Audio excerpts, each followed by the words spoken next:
Day 4 breakfast వచ్చేసింది అనమాట. Early mornings, ఇప్పుడు మార్నింగ్ 6:45 అవుతుంది. సో నా బ్రేక్ఫాస్ట్ నేను ఎంజాయ్ చేయడానికి వచ్చేసింది. సో ఇదేంటంటే వీట్ గ్రాస్ షాట్. సో ఇది ఫస్ట్ పడకడుపున తాగాలి.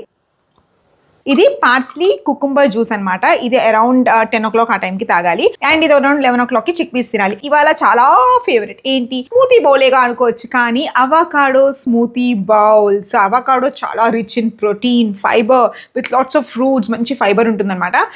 మాకు రోజు మెనూ పెడతారండి వీళ్ళు. నైట్ మాకు వాట్సాప్లో మెసేజ్ వచ్చేస్తుంది అనమాట, రేపు పొద్దున బ్రేక్ఫాస్ట్ ఏంటో. అవకాడో స్మూతీ బౌల్ అనేసరికి నేను రాత్రి నుంచి అవకాడో అవకాడో అవకాడో అంటున్నాను. I'm not lying. Ice cream లాగా ఉంది, చాలా డెలిషియస్గా, చల్ల చల్లగా ఫ్రూట్స్తో. మీరు ట్రై చేయండి. అవకాడో స్మూతీ ఫ్రూట్స్తో కలిపి చియా సీడ్స్తో కలిపితే అద్రిపోయింది. Pinch of cinnamon powder, taste చాలా బాగా ఎన్హాన్స్ అవుతుంది. అలాగే పెరి పెరి చిక్పీ 11 o'clockకి పని చేసుకునేటప్పుడు ఆకలేస్తుంది, అప్పుడు తింటే అదిరిపోద్ది అనమాట. నా బ్రేక్ఫాస్ట్ అయితే హెల్తీగా ఉంది. మరి మీ బ్రేక్ఫాస్ట్ ఏంటి?